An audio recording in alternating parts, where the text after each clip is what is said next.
আমি এখানে এখন দাঁড়িয়ে আছি, সেটা হলো গোবিন্দসি ফেরিঘাট। এখানে পানি এসে পুরো রাস্তাঘাট তুলে গেছে, আপনারা নিজ চোখে দেখতে পাচ্ছেন। আর এখানে ছিল কিছুদিন আগে সুন্দর একটা রেস্টুরেন্ট, বিকাল টাইমে মানুষজন এখানে ঘুরতে আসতো। তাছাড়া নিচে ছিল আরো অনেক দোকানপাট। দেখতে পাচ্ছেন পুরা জায়গা পানি দিয়ে ভরে গেছে।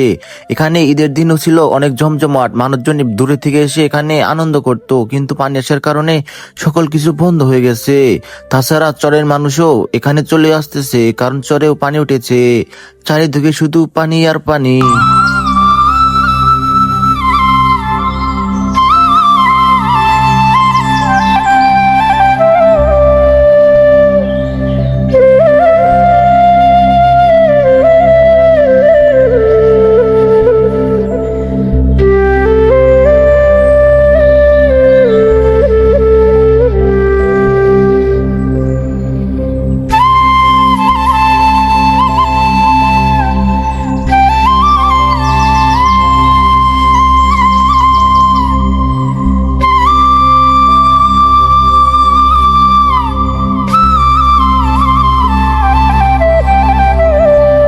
তাছাড়া যে জায়গাটা দেখতে অনেক সুন্দর ছিল, বিকাল টাইমে কতই না মানুষ আসতো বিভিন্ন জায়গা থেকে বিকাল টাইমে ঘুরতে, কিন্তু যমুনা নদীর পানি এসে পুরা জায়গাটা তলিয়ে দিয়েছে।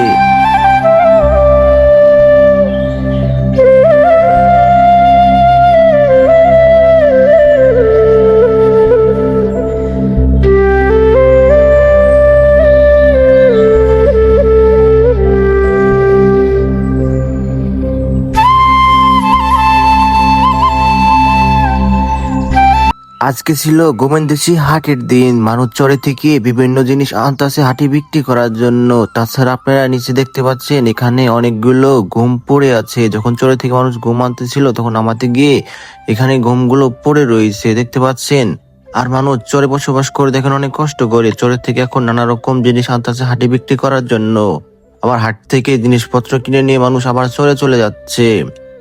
এটাই ছিল চরের মানুষের অনেক দুঃখ। এখানে নানা রকমের জিনিস রয়েছে, এখানে ভুট্টা, বাদাম, ছোলা থেকে শুরু করে ছাগল, গরু সকল কিছু চরের থেকে মানুষজন এনে এই হাটে বিক্রি করতে আসে। আর চরের মানুষের জীবন যাপন আপনারা অবশ্যই জানেন অনেক কষ্টকর হয়ে থাকে। আপনারা দেখতে পাচ্ছেন নানা রকম জিনিস চরের মানুষ নিয়ে আসতেছে।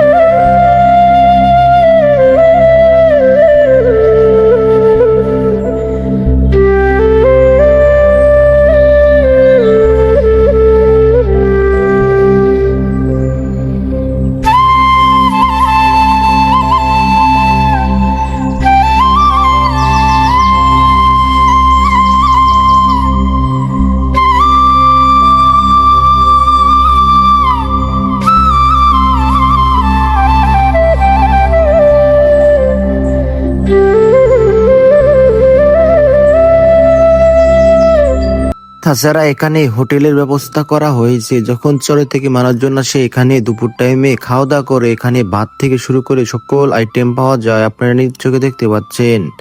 আর এখানে মানুষজন এসে একটু রিল্যাক্স করে।